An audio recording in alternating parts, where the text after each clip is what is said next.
Hey everybody, Coach Dan here to announce a collaboration with Nike Running and Nike Chicago for our Bank of America Chicago Marathon training journey. For the first time ever, our plans, our video kickoffs, and our weekly emails will be completely free. And bonus, they're going to feature some visits from some of the best athletes in the world. Special thank you and shout out to Nike Chicago for that. Head to heartbreak.run/Nike Chicago to sign up and get the emails and get started. To make it official, you may notice I have a special guest here. We have the fastest American marathoner of all time, Keira D'Amato. Hey, Keira. Hi, I feel like I want to flex or something when you say that. I don't know. I don't feel too I don't know. Hey, thanks for having me. I'm so pumped to be part of this. You can and you should flex. You have earned it. So thank you so much for making time for us and kicking off this training cycle. We're so excited to welcome you into the family here and get people excited for their training and trained up to the best capacity they've potentially ever reached. Some athletes, though, may not know your story, which is an unconventional one, and I think is so illuminating of your athletic prowess and also just your humanity and connection to the rest of us. Sometimes pros can feel unapproachable because they've been in that life for 20 years, and you've had a very different range to some, and I think it's awesome. So. If you don't know Keiras Story, she's a 4-time All-American in college and 11-time Patriot League champion. She got some injuries after college, pivoted into a real estate profession, started a family, came back to running, tried to qualify for the Boston Marathon, was the first marathon experience, right? Yeah, or I tried to qualify, I failed. I did not qualify for Boston the first time I attempted to qualify for Boston. And that was a 3:49.19, if I recall correctly. And you have since taken some time off. Maybe over an hour off of that. Just a little over almost 90 minutes exactly. Your new PR is 2:19.12, the fastest time by an American woman ever. So any American athlete who you may think of in the marathon as being excellent, Keira is faster. Pretty awesome. Turns out if you don't stop at the gummy bear stations and all of the water stops, like physically stop and chat with a volunteer, you go a lot faster. So I learned the hard way. So one of the things that I think is fun about our training journey is we have athletes at every point of their athletic life. We have some hot post-collegiate people who are just ready and going fast straight out of college, having just feeling that life. We have athletes who maybe did something athletic in college and then retired for 20 years and have Chicago as a bucket list item. We have people for whom this will be the first time they've done something athletic. Every type of athlete is here. And I think you're sort of positioned to be able to talk about maybe the comebacks, talk about being on top and getting the most out of yourself and staying on course to get to where you are. Can you talk a little bit about your comebacks and how that athletic life has evolved for you to where you are now? Absolutely. And I think that's the most beautiful thing about running is it can evolve, so I've run as a high school runner and a college runner and post-collegiate. Then I've been injured and I've been the runner who didn't run. I've been the runner who hated running. I was the runner for a long time that just showed up to a group run. So I'd make it like a social thing.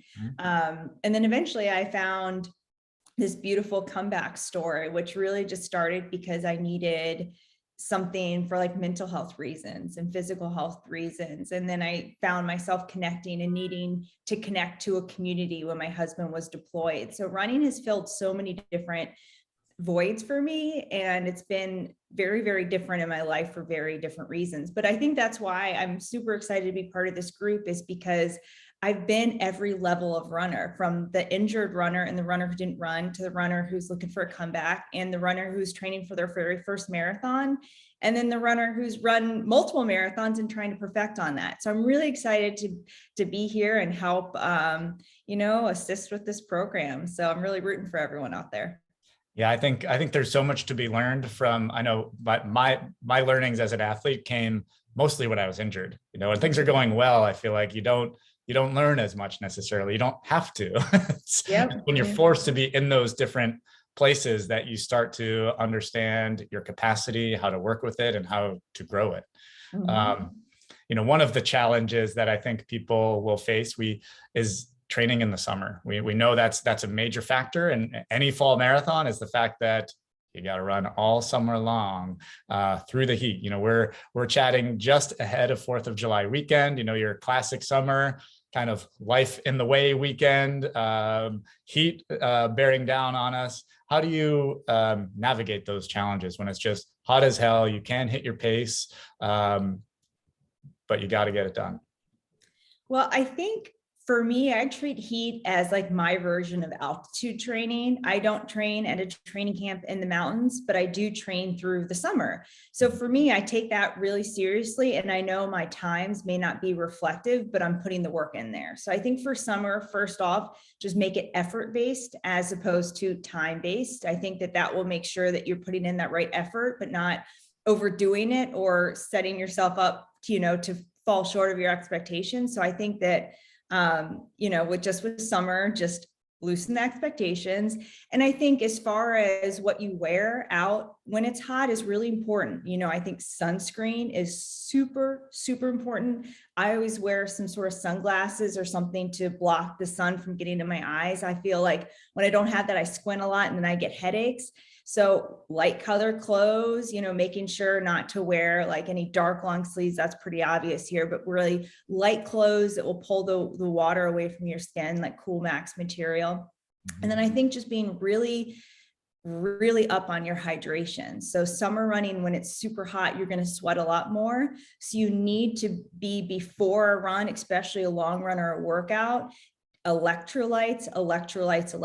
If you drink way too much water, you're actually going to dehydrate. So you want to drink like a glass of water and then something with a little bit of electrolytes in it, glass of water, something with electrolytes in it. So I think just making sure that you're taking the heat really, really seriously. And then also, I think my biggest tip I can give to anyone as far as summer running is the earlier you do it, the more likely it's going to get done. Because as soon as you wait and that sun is at the height of the day, no one in the right mind wants to run in that kind of heat, so run early and that will be more likely that you get it done. So really prioritize training first during the summer, so it's not at peak heat. So get up, make it part of your day, get up early, your body and your mind, and just all the sweat will thank you later. So those are probably my biggest tips for summer running. But, I think heat is like something to be taken very seriously. And I think really making sure that you're prepared for that heat, and, working your way around it, even if it means getting up a little early. And I'm not a morning person, so that's not easy advice to give, but I do the same thing. I get my workouts done in the morning in the summer. I'm with you on that. I'm not much of a morning person either.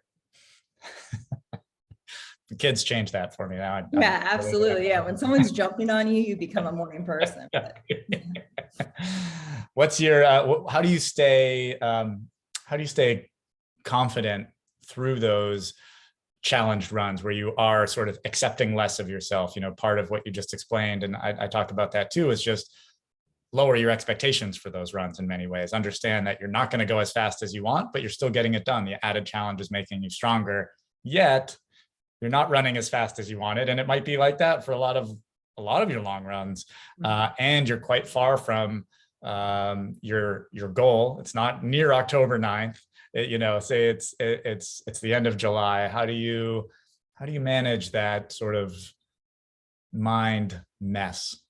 Yeah, I think for me, I've learned that through experience. So I'm hoping that for me saying this to all of you that may not have experienced this, but when you do work during the summer, you're not going to see that drastic improvement. But once the heat starts coming down, the humidity starts coming down in that late August, September, you're going to feel like a whole new runner. So just know, put in the work now and you're going to see the results later. So it's kind of like you're saving up your money and putting it in a piggy bank. So you're not necessarily spending all of that right now, but by the time you're ready to cash out and for your race in October, it will be there. But you just have to trust that every step is a step forward, and sometimes it may not seem like it because just with the heat, you just can't really expect the same amount of day-to-day progress. But if you just keep chipping away, every step is moving you forward.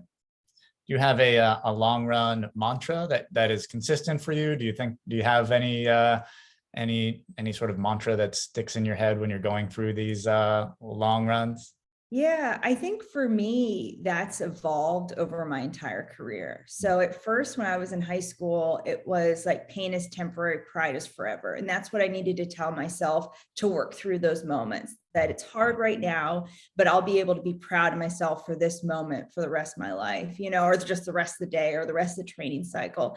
And then it kind of evolved to giving myself cues. So like when I'm feeling really tired, I think like look up for the mailbox or try to drop my shoulders or just stay relaxed. So it kind of evolved to that. And then lately for me, even going into the marathon, when I broke the American record, it turned into almost welcoming that and thinking this is where the magic happens. It's in these moments where you don't want to even start the run or you want to stop the run. It's working through that where you really are growing the most. So now I welcome that and look for it like this is what's making me better. This is what's going to turn me from, just this being an average marathon to my best marathon yet. So I think that it took me a while to mold my mind in that kind of way to accept those points. But once now I start feeling it, I just think like, do I want to be my best? Working through this is going to make me my best. So that's kind of how I've like evolved over time. And I think everyone's personal mantra is going to be very different. And if anyone can take anything from what I'm doing, I'm happy to share. Yeah, I think as I've talked to more athletes at the top of their game, relative to where they are, or listen to conversations like that, you're sounding like the Kipchoge, Eliud Kipchoge, and even our fastest guy, Johnny Phillips, who just ran 2:14 at Duluth. He there's becomes a zen, sort of an acceptance of the pain and understanding that that's the piece. So it sounds like in the athletic journey to get to the peak of the world, like a you or an Eliud, there's the sort of the peace and acceptance and leaning into those challenges that we can aspire to. Yeah. And I definitely, for a while, I feared it. And I think that's okay when you're starting a new journey and it's unknown. I think that's okay. So just for whatever you're feeling towards that, I think it's okay to feel that way. But just know when you get to that point, just think like, this is how I can become my best. So it's it's pretty crazy, and I think everyone's a little bit different, but I think just the way you work through that. And like I do treat those like long runs or like the, those big like moneymaker workouts, I treat it pretty similar to a race. So I think even early on in your training, kind of working through, like you're not going to nail it the first time. And there's going to be most of my runs, I probably don't quite hit it like I want to, but I'm going for it, and I'm putting myself in a position that I, have the courage to start. So nice. Well, you did just beat the heat here in Boston on the occasion of this conversation. It was a very hot day. You took home the win at the BAA 10K in a stacked field that featured the USA Olympic trials 10,000 meter record holder, I believe, was in that field, and second to you in that race under extremely hot conditions here in Boston. Again, that's BAA 10K you just won. How did you have a mantra that day? You certainly beat the heat and the whole field, and did so in convincing fashion. Can you talk about that race and that day a little bit? Yeah, I think there's been a couple of races recently where I feel like I've gotten to that like sticky point in the race and I've let my foot off the pedal. So this race, I was just thinking pedal to the middle. So every single time I thought like, oh, I can ease up a little bit. I thought, no, like this is where you got to keep the pedal to the metal. So I was really proud of myself how I worked through that. And I felt like I really kept the pedal to the metal that race. So I don't know if anyone can take that. Maybe that's something you want to start saying when the going gets tough, just think pedal to the metal. But I think with that race, I was really well hydrated. And I treated that race, even though it was only 6.2 miles, like it was a marathon. So I was hydrating in the days before. I was making sure to take water during the race, and then really like preload with electrolytes. And actually, here's another really good tip is for any sort of marathon you're doing, and find out what hydration and what fluids are along the course. So, there's going to be water every couple miles, but then also what other fluid. So I looked it up. It's going to be Gatorade lemon lime for the Chicago course this year. So that might be something that every now and then you want to try that. Now, don't go overboard that the time you get to it, you don't even want to like see or taste that. But, I think having that in your training and just getting used to digesting that, taking it during a run, I think that that's something really great. So I was taking tons of water. I even took a Gatorade during that race and dumped it all over my head thinking it was water, which was pretty funny. The volunteer was like startled, like he yelled, like, no, that was Gatorade. So I don't recommend that, but maybe I do because it worked. But yeah, practice taking those fluids and stuff. So then when come race day, your body's ready for it. Keira, I really appreciate hearing how you still are working through your execution, even as the American record holder in the marathon, and still fine tuning everything toward the 10K and offering our team guidance. Really looking forward to having you here throughout the journey. And thanks for being here with us today. Yeah, thanks for having me. And I'm excited to keep checking in. And yeah, it's really pumped to be part of this. So best of luck on your training, everyone. The journey starts now. That's right. Thanks, Keira.